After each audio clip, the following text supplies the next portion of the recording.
always begins with guilt. Everyone say guilt. Guilt is the conscious observation that I've done something wrong. It's, uh-oh, I messed up. And you may not even have to observe it. Someone could observe it for you. Maybe your spouse is like, you messed up. Like, they're letting you know. You may not see it, but you definitely messed up. Or if you're parents, kids don't always see it. So part of our role is letting them know, son, daughter, like, that actually was wrong. Sometimes a police officer may need to tell somebody, you broke the law, but many times there's relational laws. There's things within our conscience. There's a feeling in our body we know when we messed up. And when it gets to that, it doesn't stop there. Because guilt graduates to shame. And shame says this. Shame says, what is wrong with me? What's wrong with me? There's the act, oh man, I can't believe I did that again. What's wrong with me? Why do I keep doing this?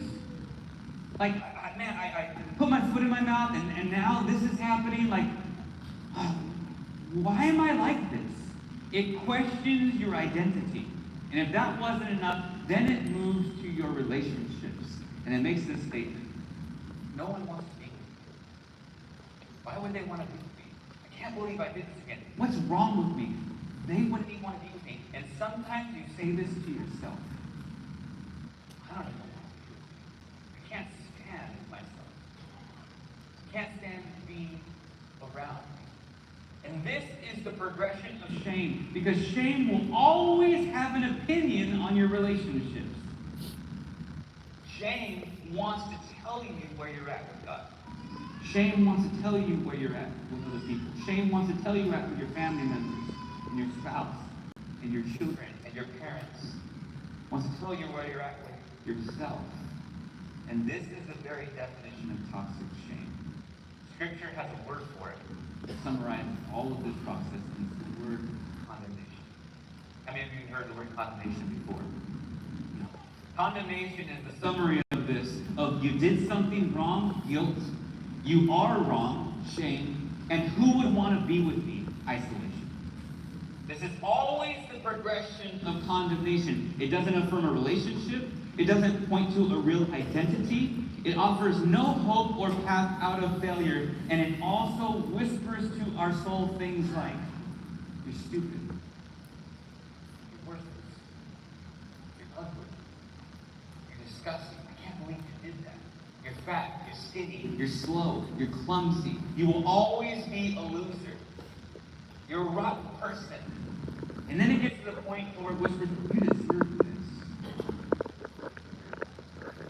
And if we're in the wrong spot, in the wrong season, we actually validate it. Like, you know what? You're right.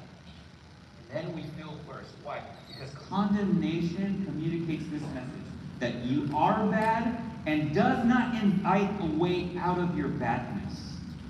It leaves you there with no solution or no help. It's indefinite with no end and puts a permanent label on oneself. It pushes us to isolate and to hide. And all of this is embedded in humanity, and you can even see it in children. You know, I go to pick up my kids from school all the time. I get the privilege of being able to do that, and many times I'll ask them, okay, what's your favorite thing about the day? Give me 3 favorite things that you like about the day. It's just a way for them to be able to look, you know, at the things that they're grateful for, because the mind automatically wants to go to what didn't happen, what didn't go well that day. And so most of the times, you know, they do a great job with that, and then sometimes they'll be like, well, there's also 3 things that didn't go well today. I'm like, okay, that's fine. You can let me know those. That's life. You need to be able to contend with those things as well. But I remember there was a few years back, my son went to go pick him up from school, and his whole countenance was falling. His head was down, his shoulders were shrunk, and he was just kind of like making his way to the car like this. I'm like, oh man. So I picked him up and I said, dude, what's wrong? He's like, dude, that's bad. I'm like, it's okay, what do you look at me? You just kept his head down. And I felt like it was a teachable moment. I said, son, just because you did a bad thing doesn't mean you are bad. And immediately he looked up at me and he's like, that doesn't make any sense. I thought that was a pretty profound statement. Isn't that a summary of what humanity says about that? that deep down we really believe that if we mess up, something's wrong. That if we do something bad, that we are bad. And before we jump into scripture right now, I just want to let you know a portion of what I believe the Father's heart for you is this morning. Will really be a reflection of any parent's heart. That if you watch your son or your daughter, your nieces, your nephews, your grandkids, believe that something is wrong with them with no hope of ever changing, how would that break your heart? How much more so your Heavenly Father? You're His children. And He wants to be able to offer hope, even in the middle of shame. So if your Bibles or electronic devices, go ahead and turn with me to Romans chapter 7. Verse 24. Romans chapter 7, verse 24. The Apostle Paul is writing to the church of Rome, and he's building a case for what the law of God was meant to do for humanity, especially for the Jewish people. That was meant to Give a proper reflection of where we're at as a flawed and a sinful people in relationship to a holy God who has no sin. How does that work? This is what you're supposed to look like. This is what the people of God is supposed to look like. And it was meant to bring them to the conclusion that something's wrong with them. That they need help. And I want you to read with me Paul's response to his own conclusion from his own case that he's making. Romans chapter 7, verse 24. Wretched man that I am, who will deliver me from this body of death? Paul is literally saying, something is seriously wrong with me. When I take a look at the law of God, when I take a look at how holy He is, and I take a look at myself, something is seriously wrong with me. Did you know that that conclusion is actually healthy? Did you know that without that type of conclusion, there would be no salvation? Who would come to a Savior when they believe that they don't need saving? Every single one of us came to the point where we realized we were broken. Paul's saying, wretched man that I am. But then the second part is just as important. He says, who will deliver me? Meaning, I can't do it by myself. I can't fix myself. I need help. Everyone must arrive at this form of shame. Because we can't avoid the reality that something is wrong with us. But we must arrive at the point where, like, I can't help myself. You can't help the broken part of me. I need someone to deliver me. Who is this person? And the answer is in the next verse, verse 25 of Romans 7. Thanks be to God through Jesus Christ our Lord, so that I myself serve the law of God with my mind, but with my flesh I serve the law of sin. He's saying, I have found the person. This wretchedness that won't go away. I have found the person in whom my shame can be resolved. And then he goes on to reach the climax of this conclusion in this letter that he's writing to one of the most famous scriptures in all of the Bible. Romans 8, chapter 1. You probably have it memorized. There is therefore now no condemnation for those who are in Christ Jesus. Come on, church. Let's read that together again. Ready? 1, 2, 3. There is therefore now no condemnation for those who are in Christ Jesus. That word condemnation, it literally is like a legal judgment. A penalty from sentencing after verdict. Paul is saying, now because of Christ, because He came to earth to take our shame, now because I am in Him, I no longer have to listen to the voice whispering back at me, you're not good enough. Who are you kidding? Hypocrite? God doesn't want you. Keep trying and maybe you'll be acceptable to Him in time. We're talking about the Apostle Paul who had Christians murdered. Imagine if that was your testimony. How hard would that be to shake? That Apostle Paul had come to the revelation that in Christ, who will deliver me from this wretched man? I found Him. And in Him, there is no longer many of you have ever heard of the legal term double jeopardy before? No, not the game show, not that part on Jeopardy, and not the movie from the 90s with Ashley Judd. Yes, that's right. Even though many of you found out about that legal term then. But double jeopardy says that if you are found innocent, that you can no longer be charged again for the same crime. Did you know that what the Apostle Paul is saying is that you have been found innocent, and the enemy is going to try everything that he can do to tell you and convince you that the case is still ongoing. But we're here to remind him that the court has adjourned, that God has already claimed that you are innocent in him. And in fact, anytime he comes to remind you, anytime he comes to pull flashcards about your past, about what you did, or what was done to you, or what someone blamed you for, you get to be like, wait a minute, can I read from the court transcripts? Oh, yes, sir.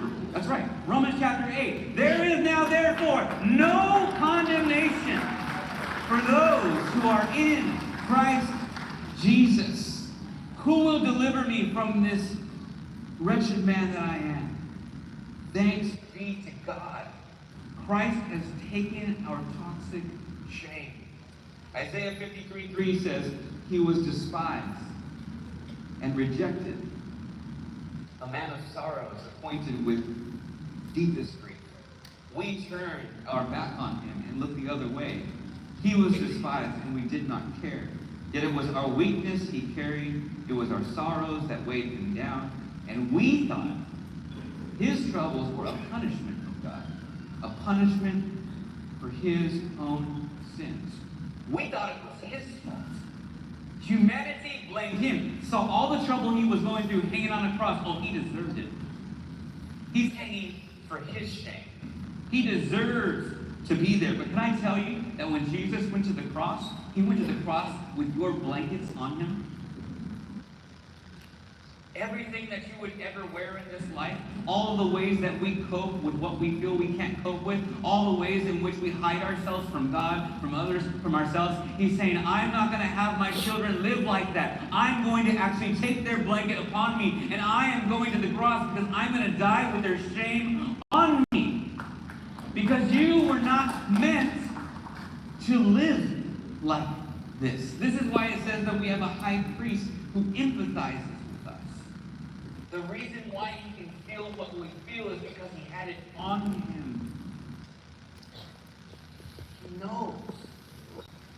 Hebrews 12:2 says, looking to Jesus, the founder and perfecter of our faith, who for the joy that was set before him, that's you, he endured the cross, despising the what? Despising the shame. And is seated at the right hand of the throne of God. You see, when Jesus endured the cross, he endured our toxic shame. And he nailed it there. And thank God that he is not just some Savior who was martyred for us, but he was raised to life by the power of the Holy Spirit. And now we don't have to listen to what toxic shame says anymore. Some of you may be familiar with my story, but I'll share some of it again because it's my testimony. And I love God for what he's done in my life. But I grew up in this church. I'm a Cottonwood kid. Came here at the beginning of junior high, and real experiences with God here. I got to take my parents' faith and make it my own. In you. Have fond memories of going to summer camp and winter camp and being filled with the Holy Spirit, have the presence of God follow me. I knew that God was real and that he loved me. But as I began to journey through high school, especially near the end, slowly by slowly I had things pull pieces of my heart away from God. I got more wrapped up in relationships and what people thought of me, and began hanging around other Christians that were backsliding with me. And I would come to church, but I was beginning not to be in church with other people, if you know what I mean. And after high school, I backslid for 8 years. For 8 years, I was away from God, and I was miserable. The reason why I couldn't bring myself to him is because I was in a downward spiral of shame. See, I wasn't mad at God. I knew God wasn't the problem. I knew he was real. I knew he loved me. The reason why I couldn't bring myself to him is because, honestly, Sometimes I would ask him, why do you even bother with me? Such a disappointment. Why do you even bother with me? And I couldn't allow myself to be loved like this. In fact, even during that time, my family stood in prayer for me, and people here, still I know that in that time, still come to church, prayed for me. I couldn't even be around my parents and my sister because the love of God was in them. They condemned me. I didn't want to be around it because I couldn't receive it. But can I tell you that every single night that I went to bed, the love of God haunted me. If you're here today and you know the loved one that's walked away from God, they're spoiled goods. They're ruined. They already know the truth, and they will not be able to run from the love of God. That's why I had to go to bed intoxicated and high all the time, because it was my only way to cope with the constant presence of God and the relentless love of God. As we sung today, it wore me down. He was patient. He was there. He wore me down, and I was just like, God, I can't do this anymore. You won't leave me alone. And this is so empty. Will you help me come back to you? The silent presence love me back. And I want to reveal to you, while we have our own pattern when it comes to shame, I want to show you how God deals with shame. It's going to be powerful in how we reflect his nature. So let's take a look at the pattern of God. The first and foremost thing, we always start with the act. We always start with what condemns us. We start with our guilt. We start with what we did wrong. God always starts with relationship. And he always whispers to our heart, I'm not going anywhere. When you mess up, he's not an impatient father who says, look at me in the face. He puts his arm around us. He says, I've already made up my mind about you. Before you were ever formed, I knew you. I'm committed to you. I'm not just the author of your faith, I'm the finisher of your faith. And I'm waiting for you at the end of time. I'm committed. I will outlast you. I've already made up my mind about you. Our relationship is safe. Your offense doesn't shake my resolve. I'm not going in. And then he moves from the relationship to addressing our identity. He says, you need to remember. Let me remind you who we are together. You messed up, that's okay. I think you just forgot who you are. You're my son. My daughter. I gave everything for you. I've given you my spirit. You're more than a conqueror. You have victory. This thing that's beating you up, I already conquered it. I'm going to show you how to conquer it. I'm going to show you how to do it. You have brothers and sisters that are praying, but you're not alone. You may think that this is the end. You may think this is how it's always going to be. I already see you from the beginning. I think you just forgot who you are. And then he moves to the actual offense. All right, is this hanging you up? All right, then it's time to repent. It's time to turn to me, and now let me wash you. Peter said, God, you can't wash me. He's like, if you don't let me wash you, you have no part of me. Christianity is a daily walk of humility with God, of being aware and being okay with and embracing the fact that we're a mess. God grows us, but in that, God continues to wash us. He says that he's faithful and just to forgive us our sins. You see, we start with the act and try to clean ourselves up. God always starts with the relationship. He moves from the inside out. That's why it says in Romans 2:4, it's the kindness of God that leads men's hearts to repentance. It's not the I told you so. It's not the shape up and then come to me. It's the kindness of God. It's, I'm not going anywhere. You're safe with me. That leads us to repentance. That means when we come to him and we say we're sorry, we think we're the one initiating it. Oh, no. God has been orchestrating the entire event by his kindness and his patience and his long suffering. The fact that you're sitting here this morning is proof that you walked into his process, not the other way around. And God brings correction first through relationship. That's why it says in Romans 8:33, who dares accuse whom God has chosen for his own? No one. For God himself has given us right standing with himself. Who then will condemn us? No one. For Christ Jesus died for us and was raised to life for us, and he is sitting in the place of honor at the right hand of God, pleading for us. When toxic shame, when the enemy, when condemnation comes to whisper in your ear, the Word of God addresses relationship first and says, God has chosen you for himself. Then the Word addresses the state of our soul. It says, you have right standing. That hasn't been messed up. The name of God is still on you. And finally it says, who can condemn you? No one. So anything aimed at you, Jesus has already carried it. This is how he addresses shame. He affirms first the relationship, then he invites us back into our real identity, and then he offers a path out of our failure. You know, in light of this message, I think back to that video, and I'm like, man, if I knew now what I know, what would I have done then? I think I played back this scenario in my head. If Numi would have come to me for shame, her little voice of sorry, Daddy.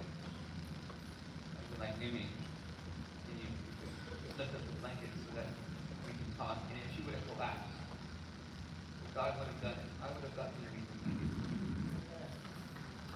And I would have held her and whispered to her, you're safe. I'm not mad at you. In fact, it's my fault. I'm the one who did this. I shouldn't have got upset because I put my expectations over how you behaved. It's my fault. Will you forgive me? I would have gotten underneath the blanket with her, in her shame. This is a picture of what Christ does for us. He gets under it with us. See, most of us never learn to experience healthy shame and stay relationally connected. In fact, we often correct others, our spouses, our children. People have done it to us. Impose unhealthy shame on us in order to get the change we want. And when we do this, we're only reinforcing the wrong message. And we're frustrated as to why we get the same reaction from the beginning in the garden when Adam sinned.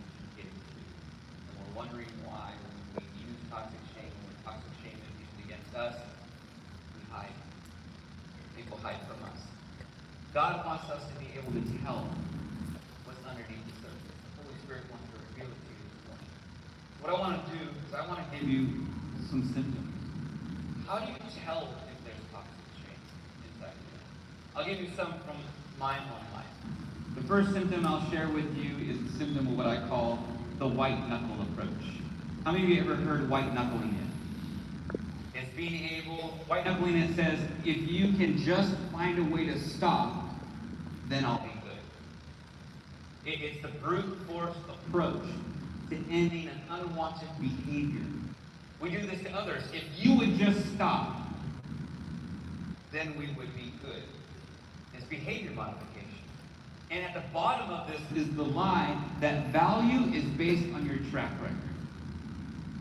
That the more you're able to keep doing the right thing, you're good. But the minute you mess up, you have to start all over again. You know, as a part of my testimony, part of that shame component, I also got into drugs and smoking weed, and that was one of the last things that was holding me back from working with God, because I tried to white knuckle it. I couldn't do it. I tried for a few months, tried for a few weeks, go right back to it. And I just finally got to the point where, like, God, I can't do this anymore. I can't white knuckle this. I cannot quit. I want you. My desire for this is also strong. I need you to help me. So I began to pray a prayer that I repeated for some time. I said, God, I need you to take the flavor of this out of my mouth. I need you to dry up the desire so much that it becomes an empty routine. And I prayed that prayer, and it took time, but in a year, he actually freed me from the addiction, and I came back to church right after that. And I'm so grateful that from that day, he was able to free me from it. But the thing is that often we look at that and we're like, oh, that was an addiction problem. No, it wasn't. That was a shame problem. Because I was trying to white knuckle it, that this thing, this guilt, I can't believe I messed up again. You can't do it by yourself. God wants to come under the blanket with you. Maybe for some of you, you're having symptoms of what I call going through the motions. Any of you ever feel that before, like you're just going through the motions? Like we're riding the highs of life, and then there's the lows of life, and let's get back to the highs of life again. This says that if I just keep my nose clean and succeed in life, then I'll be good. If other people admire my life, then I'll be good. If I can be proud of myself, then I'll be good. And we look to the success of business, or maybe good works and purpose, maybe even church attendance or self-help. We even impose this on each other, and at the bottom of this is the lie that a healthy self-image comes from success. That's just not true, because what happens when you fail? What do you think of yourself then? I know that in 2020, during the lockdowns, the one thing that, besides the craziness going on in the world, that I got to observe both in my life and other people's lives as a pastor, was there was a systemic identity crisis. That people just were lost on the inside. Why? Because they were detached from the one thing that told them who they were. Work. They couldn't jump in the car and go to work for 12 hours, 10 hours, or 8 hours. They weren't connected to their purpose. They were lost. Or they were sitting in the silence, and now they were to contemplate life, and it was like, they were just like, what is going on? I know that even for me, I had a bit of an identity crisis because all of ministry changed in a moment. The things that I was going through, I went through like a 6-month funk. I'm like, what's going on, God? And the Holy Spirit finally revealed to me, you're grieving. You're grieving a past version of ministry. I have something more that I'm leading you into.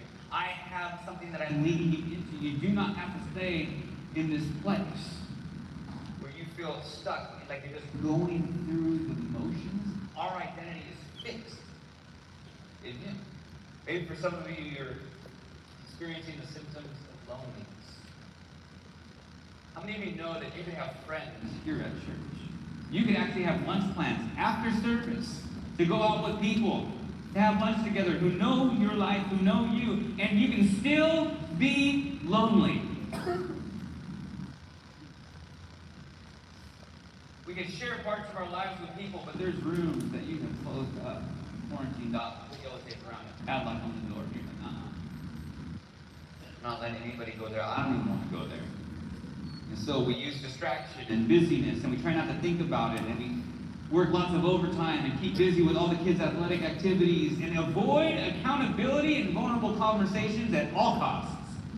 I mean, the thought of like a small group discussion is like, ugh, like, no thank you. I'll come to every service, but a small group discussion, no.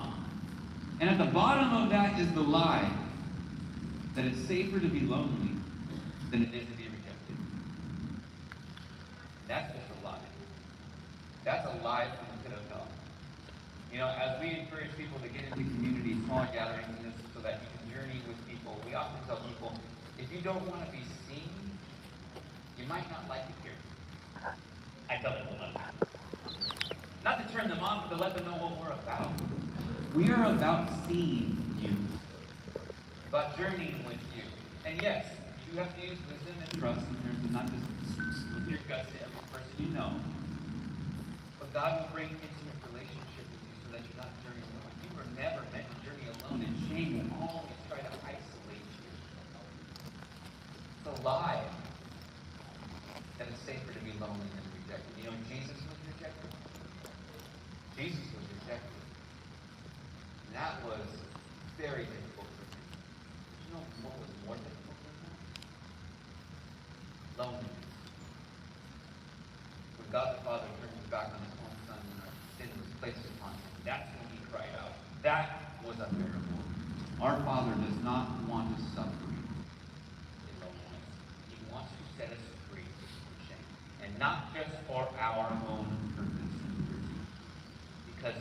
wants us to participate with him in setting others free from shame as well. Amen?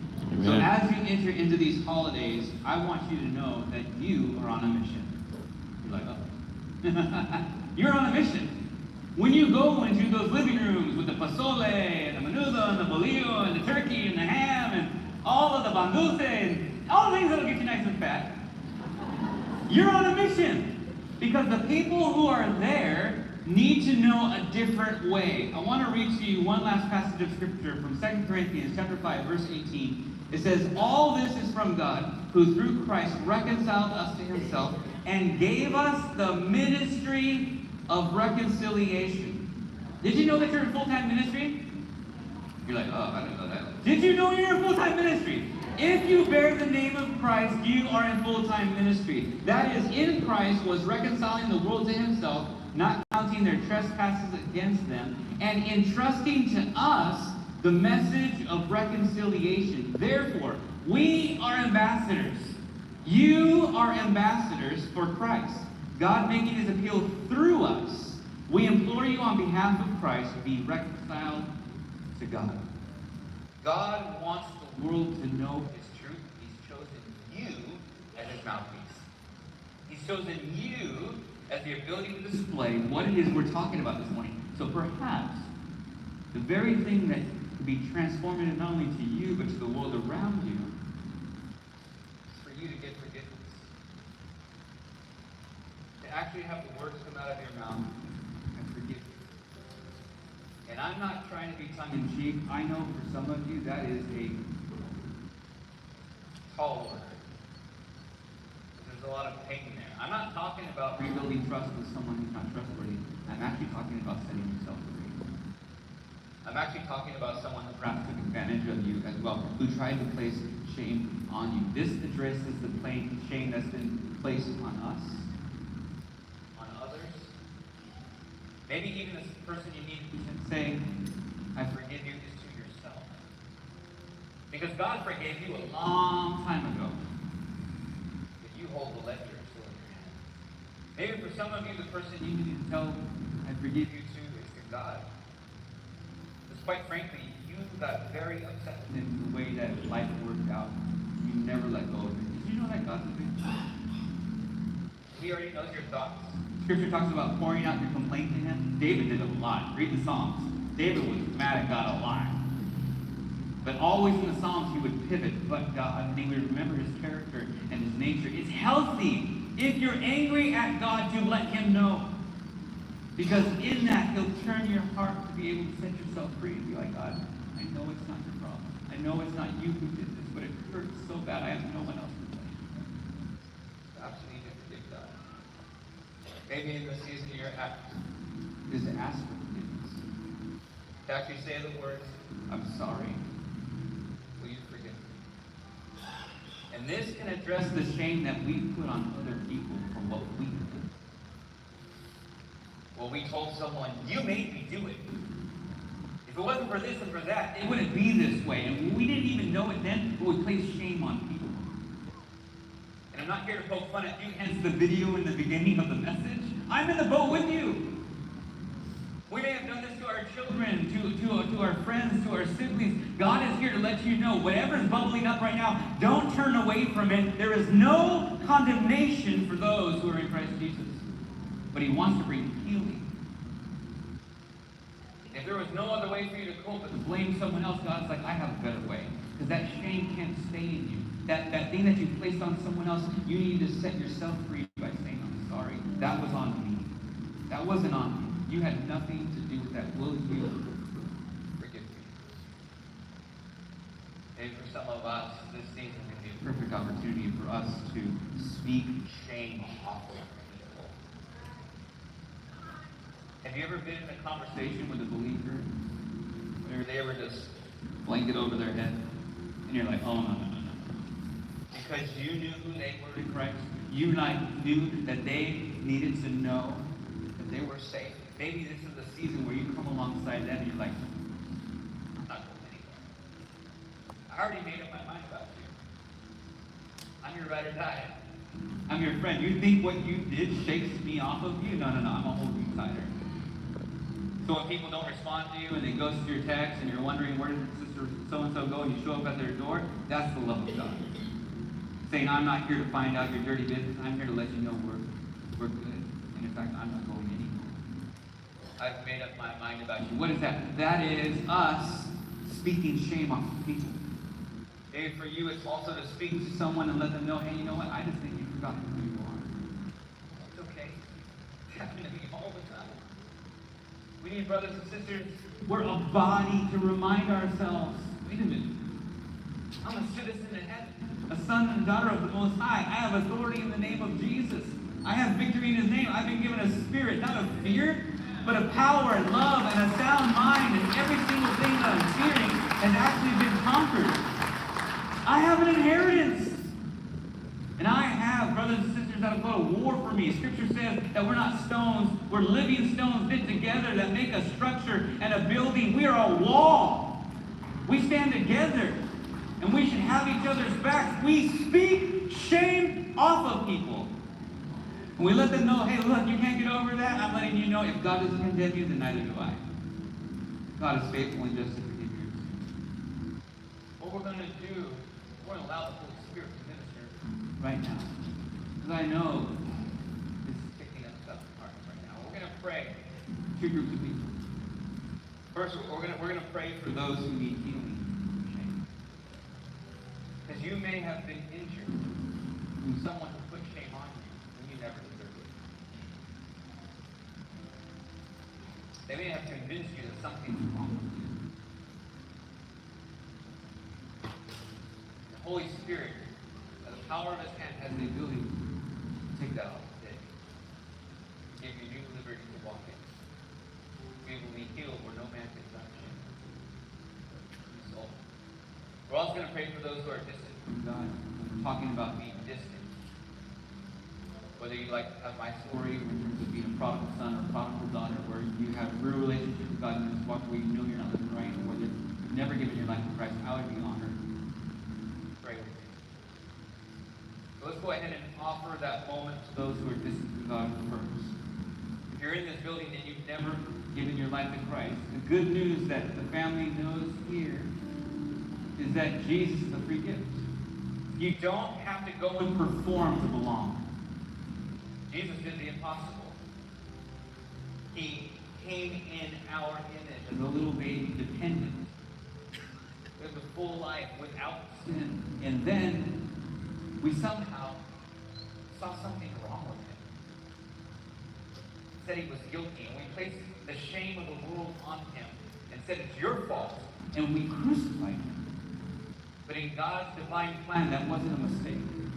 He knew that the only way to bridge the gap of a fallen humanity with a holy God to become our substitute, to take on our sin, to take on our shame, so that in Him we could have victory, we could have new life. As Scriptures say, in Him we are a new creation. The old is gone.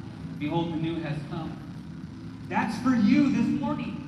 If you've never given your life to Christ, or if you're a prodigal son, prodigal daughter, it's time to come home. You know you're miserable. You're going to go back to what's waiting for you out there. You know it's empty.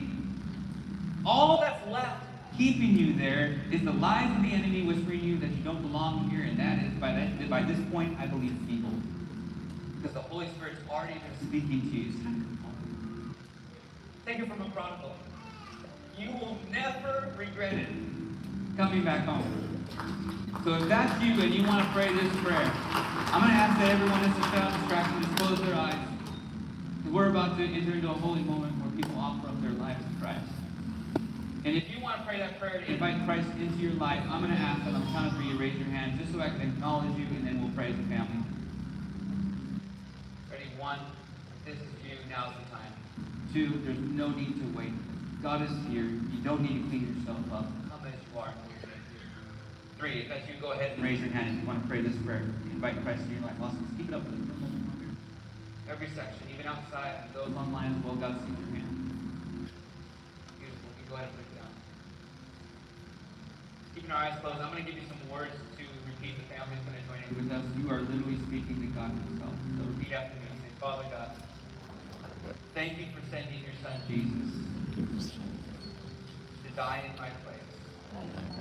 Thank you for becoming my sacrifice for my sins, for washing me white as snow, for cleaning my conscience. Show me how to live. I call you Lord and Savior. Thank you for saving me. Thank you for taking my shame. In Jesus' name. Amen. Amen.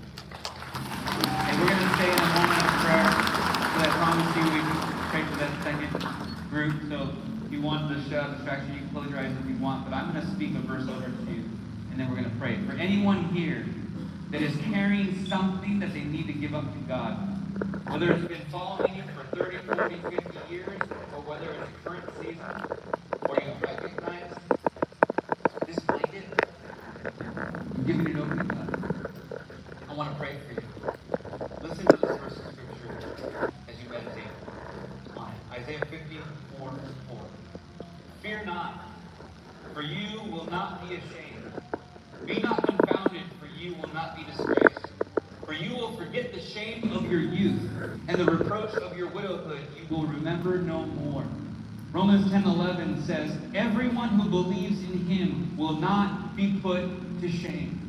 Father God, right now I pray for your people, and I lift myself up with them.